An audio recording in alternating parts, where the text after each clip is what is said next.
Bonjour à tous et bienvenue dans la Brève sportive. Le Maroc est sacré champion d'Afrique 2025 par le jury d'appel de la CAF. 2 mois après la finale de la Coupe d'Afrique des Nations 2025, soldée par le sacre du Sénégal le 18 janvier dernier, l'instance dirigeante du football africain a déclaré le Sénégal forfait suite à la finale, infligeant une défaite sur tapis vert 3-0, conformément à l'article 84 du règlement. Cette décision fait suite à une plainte liée au match ayant opposé les deux équipes. Le jury d'appel de la Confédération africaine de football a décidé, en application de l'article 84 du règlement de la Coupe d'Afrique des Nations, de déclarer l'équipe nationale du Sénégal forfait lors de la finale de la Total Energy CAF Coupe d'Afrique des Nations 2025, le résultat étant homologué sur le score de 3-0 en faveur de la Fédération royale marocaine de football, lit-on sur les réseaux sociaux de la CAF le 17 mars 2026. S'il est vrai que ce sacre peut réjouir le Maroc, du côté sénégalais, la pilule ne passe pas. La Fédération sénégalaise de football, à travers un communiqué, dénonce cette décision comme une décision inique, sans précédent et inacceptable, et annonce saisir le tribunal arbitral du sport pour contester ce verdict. Une affaire désormais loin d'être terminée, qui pourrait connaître un nouveau rebondissement sur la scène internationale.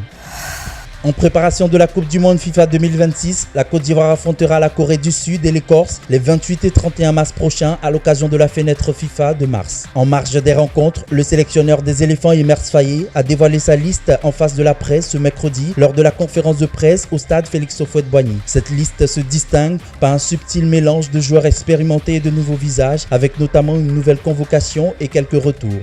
Commencez donc par les gardiens de but, les 3 gardiens de but pour le prochain stage. Donc il n'y aura pas de changement. On aura nos 3 gardiens habituels, c'est-à-dire Yaya Fofana, Momo Koné et Alban Lafont. Les défenseurs, Emmanuel Agbadou, Clément Akpa, Ousmane Diomandé, Guela Doué, Ghislain Conan, Odilon Kosonou, Evan Ndika et le retour de Wilfried Singo. Voilà pour les défenseurs. On passe maintenant au milieu de terrain. Seko Fofana, Parfait Guiagon, notre capitaine Franck Kessié, Inao, Christ, Ibrahim Sangaré et Jean-Michel Seri. Voilà pour les milieux de terrain. Et on finit avec nos attaquants. Le retour de Simon Adingra, Ahmad Diallo, Yann Diomandé, un nouveau, Godot Martial, Evan Guessan, Bazoumana Touré, Béni Traoré et Wahi Eli. Ce rassemblement servira de véritable test pour le staff technique qui souhaite évaluer certains profils et affiner les automatismes collectifs avant le mondial prévu du 31 juin au 19 juillet 2026 aux États-Unis, au Canada et au Mexique. Nouveau visage dans le groupe d'Emer Faye. Eli Wahi fait son entrée dans l'équipe nationale ivoirienne pour la fenêtre FIFA de mars prévue du 23 au 31 mars 2026. Passé par toutes les catégories de jeunes de la France, des U16 aux espoirs, l'attaquant français avait récemment affiché son envie de représenter la Côte d'Ivoire, c'est désormais chose faite. Actuellement prêté de Eintracht Francfort à l'OGC Nice, Eli Wahi vient renforcer le secteur offensif ivoirien avec son profil explosif et sa capacité à jouer dans la profondeur. Et surtout, apporter du sang neuf et de la concurrence au sein du groupe tout en préparant l'avenir à l'approche des grandes échéances internationales. Un choix assumé par Emer Faye face à la presse nationale lors de la conférence de presse de l'annonce de la liste au stade Félix Houphouët-Boigny. J'aime son investissement et je ressens de la sincérité dans les propos qu'il a eu quand il a eu à discuter avec le staff, et je ressens aussi une volonté très très très forte de venir jouer pour la Côte d'Ivoire et de venir apporter sa pierre aussi à l'édifice dans le projet qu'on lui a proposé.